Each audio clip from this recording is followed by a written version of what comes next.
Hi friends, welcome to Malar Karthick channel. இன்னைக்கு நம்ம இந்த வீடியோல டேஸ்டியான மிக்ஸ்டு ஃப்ரூட் கஸ்டர்ட் தான் எப்படி பண்றதுன்னு இந்த வீடியோல பார்க்க போறோம். வாங்க வீடியோக்குள்ள போலாம். இந்த ஃப்ரூட் கஸ்டர்ட் வந்து ஜில்லுன்னு சாப்பிடும்போது ஐஸ்கிரீம் சாப்பிட்ற மாதிரியே இருக்கும். கிட்ஸ்லாம் வந்து ரொம்ப லைக் பண்ணி சாப்பிடுவாங்க. இப்போ இந்த மிக்ஸ்டு ஃப்ரூட் கஸ்டர்ட் பண்ணுறதுக்கு தேவையான பொருள் என்னன்னு பார்த்துடலாம். பால் வந்து 1/2 லிட்டர், கஸ்டர்ட் பவுடர் வந்து 2 டேபிள் ஸ்பூன், சர்க்கரை வந்து 1/2 கப்பு, ஆப்பிள் வந்து 1/2 கப்பு, மாம்பழம் வந்து 1/2 கப்பு, மாதுளம்பழம் வந்து 1/2 கப்பு. நம்ம இப்போ ஃபஸ்ட்டு வந்து கஸ்டர்ட் பவுடரை வந்து மிக்ஸ் பண்ணி வச்சுக்கலாம். இந்த கஸ்டர்ட் பவுடரை வந்து நம்ம டைரெக்டாக சூடான பாலில் வந்து ஆட் பண்ணக்கூடாது, கட்டிடும். ஸோ அதனால் இப்போ வந்து ஃபஸ்ட்டு நம்ம வந்து கஸ்டர்ட் பவுடரை தனியாக மிக்ஸ் பண்ணி வச்சுக்கலாம். இந்த கஸ்டர்ட் பவுடரே வந்து நிறைய ஃப்ளேவர்ஸில் வந்து அவைலபிளாக இருக்குது. நான் வந்து இன்றைக்கி வெனிலா ஃப்ளேவர் எடுத்திருக்கேன். கஸ்டர்ட் பவுட்ரு வந்து 2 டேபிள் ஸ்பூன் எடுத்திருக்கேன். இது கூட வந்து ஒரு 50 ml வந்து பால் நான் ஆட் பண்ணி மிக்ஸ் பண்ணிக்கிறேன். கட்டி இல்லாமல் நல்லா வந்து மிக்ஸ் பண்ணிக்கோங்க. நீங்கள் வந்து இந்த கஸ்டர்ட் பவுட்ரு மிக்ஸ் பண்ணுறதுக்கு வந்து பாலுக்கு பதிலாக தண்ணி கூட கலந்துக்கலாம். நான் வந்து இன்றைக்கி பால் ஊற்றி மிக்ஸ் பண்ணியிருக்கேன். இந்த கஸ்டர்ட் பவுடரில் வந்து கார்ன்ஃப்ளவர் பவுடரும் வெனிலா எசன்ஸும் தான் இருக்கும்.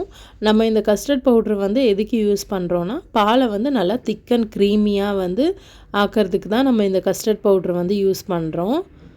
இப்போ கஸ்டர்ட் பவுடரை வந்து நம்ம கட்டி இல்லாமல் நல்லா கரைச்சி ஒரு ஓரமாக எடுத்து வச்சுக்கலாம். இப்போ அடுத்தது பாலை வந்து நம்ம சூடு பண்ணிக்கலாம். மீதி இருக்க 450 ml பாலை வந்து நான் இப்போ சூடு பண்ணிக்கிறேன். நான் வந்து இன்றைக்கி டபுள் க்ரீம் மில்க் தான் எடுத்திருக்கேன். நீங்கள் வேணால் ஃபுல் க்ரீம் மில்க் கூட எடுத்துக்கோங்க. பால் வந்து நல்லா திக்காக இருந்துச்சுன்னா நமக்கு வந்து சீக்கிரமாக நல்லா க்ரீமி கன்சிஸ்டன்சிக்கு வந்துடும். ஸோ அதனால் நான் வந்து திக்கான பாலாக எடுத்து யூஸ் பண்ணியிருக்கேன். நீங்கள் வேணால் ஃபுல் க்ரீம் கூட எடுத்துக்கோங்க. பால் வந்து சூடு பண்ணும்போது பாலை வந்து கிளறி விட்டுட்டே இருங்க, இல்லைனா பால் வந்து அடி பிடிச்சிரும். பால் வந்து பொங்குற ஸ்டேஜ் வந்ததும் நம்ம அடுப்பை சிம்மில் வச்சுட்டு கஸ்டர்ட் பவுட்ரு ஆல்ரெடி கலந்து வச்சுருக்கோம்ல, அந்த கஸ்டர்ட் பவுட்ரை வந்து நல்லா திருப்பி கலந்து விட்டுக்கோங்க. ஏன்னா நம்ம முன்னாடி கலந்து வச்சுருந்ததுனால அந்த கார்ன்ஃப்ளவர் பவுட்ருலாம் அடியில் போய் திரும்பி தங்கிடும்.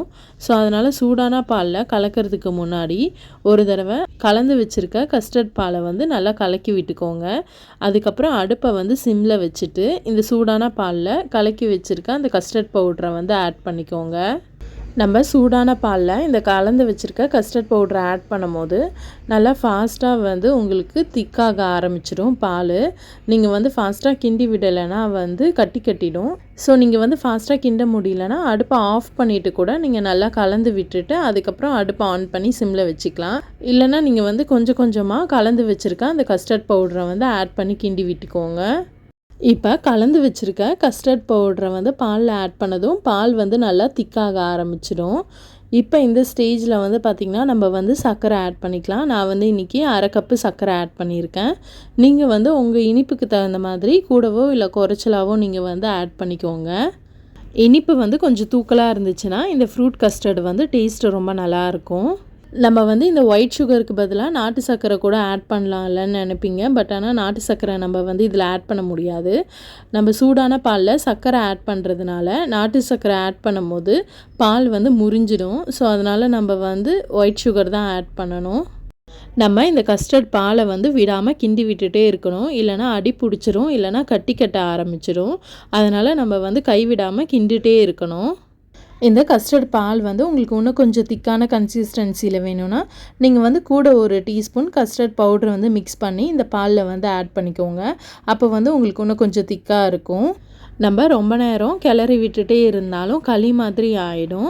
கொஞ்சம் வந்து திக்கானதுமே நம்ம வந்து ஸ்டவ்வை ஆஃப் பண்ணிடணும். இந்த கஸ்டர்ட் பாலை வந்து நல்லா ஆற வச்சதுக்கப்புறம் தான் வந்து நம்ம ஃப்ரூட்ஸை வந்து ஆட் பண்ணணும். இப்போ இது வந்து நல்லா ஆற வச்சுக்கலாம்.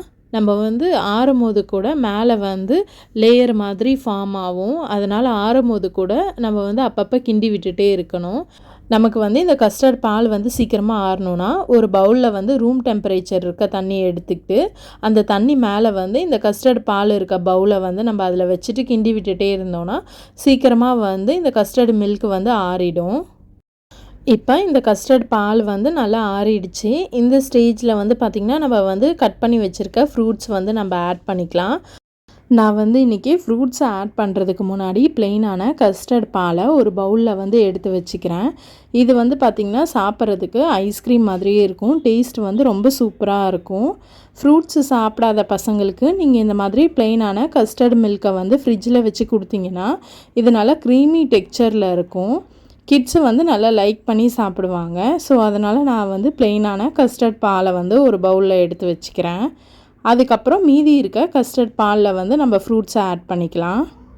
நான் இப்போ மீதி இருக்க ஃப்ரூட் கஸ்டர்ட் பாலில் வந்து ஃப்ரூட்ஸை ஆட் பண்ணுறேன். ஃபஸ்ட்டு வந்து நான் மாதுளம்பழம் வந்து அரை கப்பு ஆட் பண்ணிக்கிறேன். அதுக்கப்புறம் மாம்பழம் வந்து அரை கப்பு நான் ஆட் பண்ணிக்கிறேன். நெக்ஸ்ட்டு வந்து ஆப்பிள் வந்து நான் அரை கப்பு ஆட் பண்ணிக்கிறேன். ஆப்பிள் வந்து நான் லாஸ்ட்டாக ஃப்ரூட்ஸு வந்து கஸ்டர்ட் பாலில் ஆட் பண்ணும்போது தான் நான் வந்து ஆப்பிளை வந்து கட் பண்ணேன். இல்லைனா வந்து முன்னாடியே நம்ம கட் பண்ணி வச்சோன்னா ஆப்பிளோட கலர் வந்து சேஞ்ச் ஆகிடும். ஸோ அதனால் நான் வந்து ஃப்ரூட்ஸை ஆட் பண்ணுறதுக்கு முன்னாடி தான் நான் வந்து ஆப்பிளை கட் பண்ணி வச்சேன். நீங்கள் வந்து இதில் எல்லா பழமே கூட நீங்கள் வந்து ஆட் பண்ணிக்கலாம். பனானா, கிரேப்ஸு, கிர்னி பழம், ஸ்ட்ராபெர்ரி இந்த மாதிரி நீங்கள் எல்லா பழமே வந்து நீங்கள் ஆட் பண்ணிக்கலாம். நான் வந்து இன்றைக்கி வீட்டில் இந்த 3 பழம் இருந்ததுனால நான் இதை 3 மட்டும் ஆட் பண்ணேன். நீங்கள் வந்து உங்களுக்கு என்ன பழம் வந்து ரொம்ப பிடிக்குமோ அதை கூட நீங்கள் வந்து ஆட் பண்ணி சாப்பிட்டுக்கலாம். ஃப்ரூட்ஸ் போட்டு இந்த கஸ்டர்டு பால் மிக்ஸ் பண்ணும்போது லைட்டாக மிக்ஸ் பண்ணுங்கள். நீங்கள் ரொம்ப அழுத்தி மிக்ஸ் பண்ணிங்கன்னா இது வந்து கூழ் மாதிரி ஆகிடும். இப்போ மிக்ஸ்டு ஃப்ரூட் கஸ்டர்ட் வந்து ரெடி ஆகிடுச்சு. நீங்கள் வந்து இப்படியேவும் சர்வ் பண்ணலாம். இல்லைனா ஒரு 2 ஹவர்ஸ் வந்து ஃப்ரிட்ஜில் வச்சுட்டு கூலிங்காகவும் வந்து சர்வ் பண்ணலாம். ஃப்ரீசரில் வந்து வைக்கக்கூடாது. ஃப்ரூட் கஸ்டர்ட் வந்து ஹார்ட் ஆகிடும். ஃப்ரிட்ஜில் வச்சு கூலிங்காக சாப்பிடும்போது டேஸ்ட் வந்து ரொம்பவே நல்லாயிருக்கும். இந்த ஃப்ரூட் கஸ்டர்ட் வந்து கொஞ்சம் நேரம் ஆக ஆக இந்த ஃப்ரூட்ஸில் இருக்கிற தண்ணிலாம் வந்து பிரிஞ்சு வரும். அந்த ஜூஸ் வந்து இந்த கஸ்டர்ட் பாலில் வந்து ஆட் ஆகும்போது இதோட டேஸ்ட் வந்து இன்னும் ரொம்பவே நல்லாயிருக்கும் சாப்பிட்றதுக்கு. இந்த ஃப்ரூட் கஸ்டர்ட் பண்ணுறது ரொம்பவே ஈஸி தான். ஒரு 10 மினிட்ஸில் வந்து நம்ம செஞ்சிடலாம். சம்மர் டைமில் இந்த மாதிரி கூலிங்காக சாப்பிடும்போது இது ரொம்பவே நல்லாயிருக்கும்.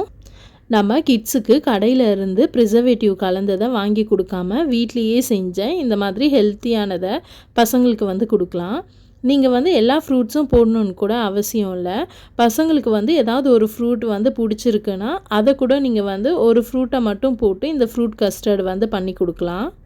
நீங்களும் இந்த மிக்ஸ்டு ஃப்ரூட் கஸ்டர்டை வீட்டில் செஞ்சு பார்த்துட்டு எப்படி இருந்ததுன்னு கமெண்ட்டில் சொல்லுங்கள். நான் உங்களை அடுத்த வீடியோவில் மீட் பண்ணுறேன். உங்களுக்கு இந்த வீடியோ பிடிச்சிருந்தா லைக் பண்ணுங்கள். உங்கள் ஃப்ரெண்ட்ஸ் அண்ட் ஃபேமிலியோடு ஷேர் பண்ணிக்கோங்க. மறக்காமல் மலர் கார்த்திக் சேனலை சப்ஸ்கிரைப் பண்ணிவிட்டு அந்த பெல் ஐக்கானையும் கிளிக் பண்ணிவிடுங்க. Thank you. Have a nice day.